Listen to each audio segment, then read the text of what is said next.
Hello, everyone. Welcome back to Finance Glow Up. Today, we're talking about investing, and I have a lot to say, so let's get started. First off, what is investing? Investing is basically you buying something that you expect will grow in value over time, generate income over time. So instead of just letting your money sit on a bank account, you're putting it to work. Some typical things to invest in are stocks, bonds, real estate, crypto, commodities. In this video, I'll mainly be talking about stocks and bonds. A stock is like you're buying a part of a company, and as the value of that company increases, or decreases, of course, um, so does the value of your money. And a bond is more like a loan. So you're like loaning money to a government or a company, and they're giving you like a fixed rate back. So they're giving you, let's say, 5% back. So that's kind of the difference. So a stock is more risky because you're really buying part of a company, but then also associated with that with a higher reward. And a bond is more safe generally, but also has a lower reward. But we'll get more to this later. The next thing is, why would you invest? So let's talk about some reasons. For me, it's really about letting money work for me and keeping value over time. Also, I find the alternatives not too great. So if you just leave your money on a bank account, let's just say, for an example, you have €1,000 today. Today, you can buy 100 loaves of bread. That's a lot of bread, but let's just use it for this example. Then let's just say instead of buying that bread, you decide to save it. And then in 5 years' time, you decide to buy bread. The time has come. You see how much bread you can buy with that €1,000, and you see it's only 90 loaves of bread at this point. And this has to do with inflation. So that €1,000 now versus €1,000 later, you can buy less with the same amount of money. And the interest that you're getting on traditional at a bank, traditional bank, is not enough to cover this inflation. So that's one reason. Another reason is that banks are actually doing this already. So they are taking your money. Of course, there's a lot of rules and regulations about how much they can take and all those kind of things. But yeah, they're taking your money, some of your money, and investing it and getting, let's say, 3, 4, 5, depends on the year, a higher percentage in either case. And they're giving you, at least in the Netherlands, around 1% interest. So that difference is what they are taking and making profits on. So that's another reason that I like to invest, because I like to keep that money for myself, and I encourage people to do the same. Another reason to invest is really this compound interest, this idea of compound interest, and this is a reason to start young. And let me show you my investment calculator, not mine, an investment calculator to really explain this idea of compound interest. Let me share my screen. All right, so hopefully you can see my screen. I'm currently on the investment calculator, Female Invest, cool company. I would recommend check it out. Not a sponsor or anything like that. But yeah, here you can see how your money can grow. I put it in euros. So this is just to get an idea of what can happen with when you invest. So here I've put an investment horizon, so in how many years you want to look. Of 10 years, I put a starting amount of €0 and a monthly investment of €200. Here we can see this diagram, this graph, and you can see the difference between saving, which is the dotted line. So at the end of those 10 years, you've saved €24,000, and the investment is worth €37,000. And here you can see the assumptions that they made. So they assumed more or less an 8% return. Now this is interesting. Okay, so you can really see at the beginning there's not that much of a difference, and the more time you wait, you can really see, okay, there's a difference between saving and investing. And yeah, the more you invest, of course, the more money you have at the end. But generally, the trend doesn't change too much. Yeah, here this changes, but the trend of this and it increasing over time, that doesn't change too much. But what does change this trend is your investment horizon. So your investment horizon is how much time you have to actually until you want to start using your investments. So let's say you're 30 and you want to retire when you're 60. So that's 30 years of a horizon. So here you can see, wow, our graph changed quite a bit. So the monthly investment is still €200. At the beginning, it still doesn't, there's not that much of a difference between saving and investing. But as you see over time, the gap really becomes huge. And this is compound interest. So compound interest, I like to explain it as like a snowball. So you take your initial amount of snow, your amount of money, and you make a snowball, and then each time you do like a circle or a roll, you get some more snow with it, and then your, let's say, circle, your snowball increases in size, and then if you roll again, it's becoming even bigger. So that's kind of like compound interest. You're basically, your money's growing not only based on the initial amount of money you put in, but also based on the money that you've gotten as returns in previous years or previous months. And that's something I find really cool about investing, and why I'm very excited about people starting young. So let's just say for some reason you have an investment horizon of 50 years. Yeah, you can see here, okay, you start with zero, 200 euros per month in 50 years. That's 200 euros per month is saved up 120,000 euros, a lot of money, but invested, 1.487 million euros, so 1.4 million, let's say. So I find that difference just a lot, and yeah, really crazy that the more time you have, the more you can really let your money work for you, and this whole compound interest do its magic. Um, yeah, so that's something this is one of the reasons I get excited about investing, and why I encourage people to start as young as possible. And of course, something I have to say with this is that the best time to start investing is 20 years ago. I wish I started 20 years ago, but yeah, the second best time is now. So that's what I want to encourage you guys with. Okay, so let me go back to the full screen. All right, so those are some of the reasons to invest. The last thing I would say is about ownership. So yeah, if you buy stocks, you really buy part of that company, and yeah, by choosing what you invest in, you choose which companies you support, let's say. So that's the last reason to invest. So those are, yeah, after those reasons, I hope you guys are at least kind of, let's say, excited to invest. And if you're like, okay, cool, where do I even start? One good place is to get a brokerage, or a place where you can even buy investments. So yeah, I generally recommend asking friends, family about which brokers they would recommend. And usually I don't think they would mind, because usually, or a lot of brokers, they have like this referral bonus, so that if someone, if let's just say I recommend you to mine, then I get like a small piece of a stock, and you get a small piece as well. It's a win-win situation. But yeah, that's why I don't think people will mind sharing which ones they use. Yeah, I would do some research and just make sure that the broker doesn't have too high fees, just because you don't want that eating into your profits. So yeah, the brokers I use, it's free to have an account. Two different ones I use, and the transaction fees are either free, or you pay a year, and of course there's other costs in different things. But yeah, that's one thing I would pay attention to. So yeah, setting up a brokerage account is similar to setting up a bank account. So you need to fill in your personal information, name, address, passport information, those kind of things, identifying yourself. This will take, let's say, 15 minutes. And you also have to answer a few basic questions, like relating to investing, so they make sure you kind of know what you're doing. Yeah, I'm sure you can watch a YouTube video about opening an account that's the specific one you want to open at.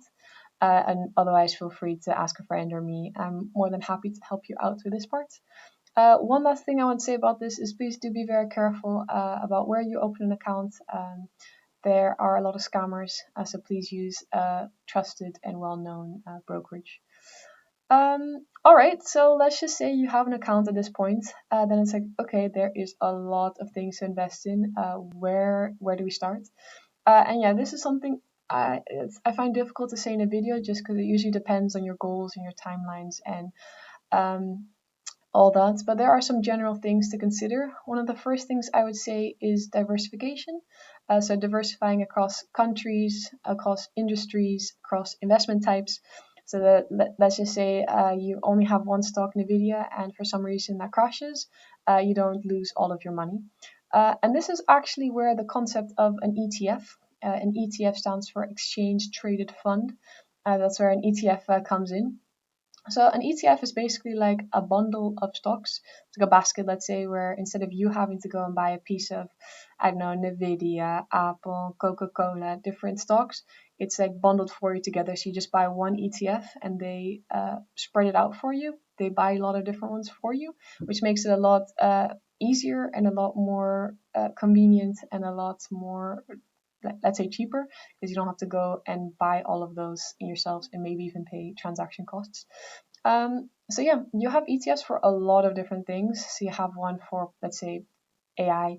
You have an ETF for companies where women are in leadership. You have you have an ETF for companies focused on sustainable energy. You have world trackers, let's say. So yeah, I generally would recommend for those starting to put it into like an all world tracker, like the Vanguard All World or the MSC All World from iShares, I believe it is. There's a lot of companies that do something similar. But yeah, those are some of the ETFs. So yeah, I think the next part I'll show you some more about this MSC All World. This is just an example, not direct investment advice, but this hopefully this will help you understand a bit more about what an ETF is. So yeah, let's share my screen. All right, hopefully you guys can see my screen. All right, so this is the iShares Core MSC World. So some things to look at here is the ISIN code. This is what you can use to find it on whichever broker you have. Yeah, some things, TER, total expense rate, sorry. So this is just some costs. So this is not even 1%. It's a very low amount compared to any other bank. Usually it's maybe 1-2%, and this is a lot lower. So this is just an indication of, yeah, the ETFs are generally cheap. Distribution policy, accumulating. So yeah, you can read more about this yourself. We have accumulating, distributing. Accumulating basically means that they reinvest it for you, so you don't have to. You have the compound interest working by itself. You don't have to, with the money you make, invest it again yourself. So that's, I generally would recommend accumulating. These are some other things. Yeah, holdings. This is a number of securities included in the ETF. The more, the better, I would generally say. Let's see what the amount is at the moment. 109. All right. Here's some more information. Please feel free. I'll put this link in the description so you can check it out yourself as well. Okay, here we see this really big graph. So let's walk through this. So this is the value of the stock over time. Let's put it in quotes rather than percentages. So yeah, here you can see if you bought one part of this ETF back in 2010, it was around 17, 18, let's say, euros, and today it's more than 100, 109 as we saw. So yeah, you can see it's generally gone up. It's been a down, up, down, up, down, up, down. So yeah, here we can see, okay, things are going well, and then boop, this is the Corona crash when the world thought the world was ending. So a lot of the stock market really went down a lot. Then it went up again. I think this general area has to do with the Russian invasion of Ukraine and the Israeli invasion of Gaza, that area. All of that's happening in this area, very volatile period, let's say. And then it started going up again, and I hope I'm not covering it. But yeah, you can see a dip again. This was this year. Let me zoom in a bit so you can see that better. In the past 3 years, yeah, it's doing pretty well, and then whoop, it dropped again, and that had to do with the tariffs by Trump. That was very unsure times, and it had a big effect on the stock market. So yeah, as you can see, yeah, let's go back to Max. It's not always linear and super smooth, but the general trend, and this is only of the past, how many years is this? Let's say 15 years. And of course, the longer you go back, you see a similar trend. That it generally slowly but not smoothly goes up over time, and this really shows the importance of having that rainy day check, so that you don't have to take out your money when it all crashed, and that you can. I think this also shows the importance of diversification. That if okay, especially something like a all world like this, yeah, with those kind of big world events, it makes sense that it crashes, but it's still nice to have it diversified and still be able to sleep at night and trust the process, let's say, that it will go up again. Let's keep looking what other information we have in here. Yeah, please feel free to look more carefully at this yourself. I'll just go through it a bit more quickly. Here, top 10 holdings. You can see NVIDIA is a big part of it. Microsoft, Apple, whatever, all of these different companies. Then some of the different countries. A big part is in the United States. That's where a big part of the stock market is. Japan, the UK, Canada. Let's see what else is in here. Oh, wow, we're really going. Oh, this is not going very smooth. Well, show more is what I wanted to say. Okay, Germany, France, Australia, the Netherlands. Okay, nice. As you can see, some of the different countries represented here. Sectors, technology, financials. I'm not going to try this again, guys. But yeah, you can see some of the different sectors represented in this ETF. As you can see, pretty diversified. Let's keep going. One last thing I wanted to show you here. Okay, this is like monthly returns in a heat map. This is maybe a bit of a complicated visual. You can skip over this, but I found it interesting. You can see, okay, some months you have a positive return, sometimes negative. It's negative, positive. So yeah, you can see, okay, some years went really well, some years not as much. And this is a big drop, and then it recovered again. So that's kind of something you see here. So for the year 2021, you see, okay, that was a good year, up 32%. The year 2022, that's down percent. That was a painful year. 2023 was up again a lot. 2024 was a good year. So yeah, that's generally something you see with stocks. It's very, it can be quite up and down, and some years can be really good, and other years can be very not so good. So that's really highlighting again this part of having a long term or like a longer term horizon rather than just trying to do quick wins. Yeah. All right. So that's what I wanted to show you regarding this. Now let me go back to the full screen again. All right. So that's something about the MSCI All World or yeah, global ETF stocks like this. So I'd recommend putting around 70 to 90% of your portfolio into a stocks ETF and the rest into a global bond ETF, just because, as explained at the beginning, bonds generally have less ups and downs, let's say, and it's a nice balance for a stocks, which can be a bit more up and down. And it can help you just to have a bit more peace, and it can just form a balance in your portfolio. Yeah, so this of course depends on your situation, your timeline. So yeah, feel free to ask me if you want to talk about this in a one-on-one way. But yeah, that's the general strategy I'd recommend. And if you're like me and you like to also experiment a bit with small different things, and I don't know, you hear from a friend that some company is really going to be really the next big thing, you want to put some money there, that's absolutely fine. One thing I would recommend with this is just being careful, not putting more than 5 or 10% of your portfolio. So yeah, the amount of money, it also depends. If you have a lot of money, then putting, let's say you have 200k and then playing around with 10k, that's pretty fine. But if your total portfolio is, let's say, 10k and you're playing around with that, then it's a lot. So also that's why I put percentages, just because it really depends on the person. Yeah, but yeah, please feel free to experiment and play around with those things.